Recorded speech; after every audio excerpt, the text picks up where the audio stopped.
What I want to show you today specifically is a feature we're about to release on next week, which is this cool dashboard feature. And what you see here is a burn down chart. If you're not familiar with what a burn down chart is, this is essentially why Scrum is so popular. It's because it's a very simple thing for an application to chart over time. And what it does is it takes the amount of work that you want to do. Let's say you have 10 items that you want to get done for a given sprint or a release of your product. And each one of those items takes an estimated 10 hours to do. So the collection of those is about 100 hours. So it plots day one, there's 100 hours worth of work remaining. So that's what the sort of first bar might be.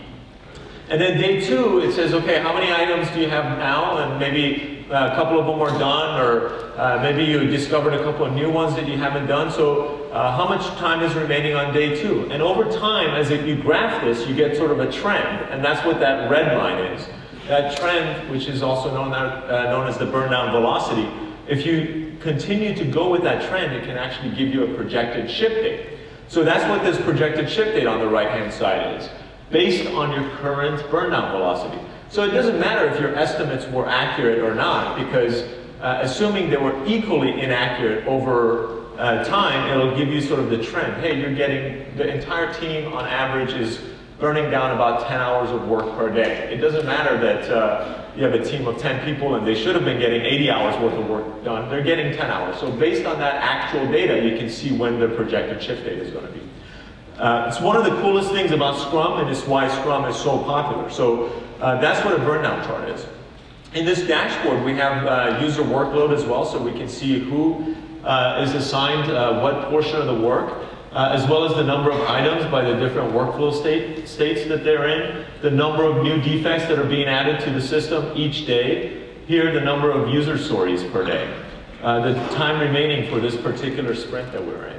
So what I want to show is how easy it is to create one of these dashboards. So I'm going to come over here and create a new dashboard. And if I want a burn down chart, I just drag and drop the burn down chart on here and choose the release that I want to have a burn down chart for. So in this case, I'm going to choose a sprint 1 for this particular product and this particular version. And whether or not I want trend data on it. So let's go ahead and throw that on there. And we can resize this to whatever size we want. Now this is completely HTML5 and JavaScript. It's not using Flash or anything. It's cross-browser. And it's 100% browser-based as well. So there's a few people in the audience, by the way, who were responsible for this, who were like, oh, thank God that just worked. You know, so there's some other cool stuff. We have a Twitter widget that we can throw on here. So you can say, for example, if, what is it? AZ groups is the hashtag over here. So you can actually, in your dashboard, you can throw a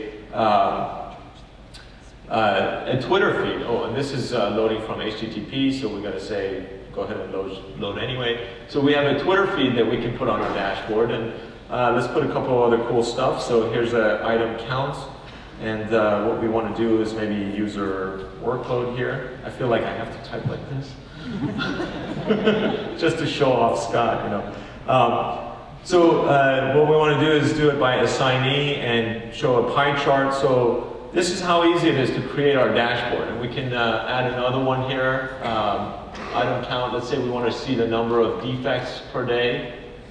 By created date, and we can do it for a particular release or just show it to us for everybody or all the releases that we're tracking in the OnTime system. So here's another sort of graph that we can resize to whatever size we want. So this is how easy it is to create a dashboard, and you can have multiple dashboards. So here's another dashboard I created earlier. We can switch back and forth. Very cool new feature that we're introducing. Now imagine having this on a big screen in your development environment so that with just one glance, everybody in your team can know what's going on. And then you can do this for just $10 a month for a team of 10 or $7 per user.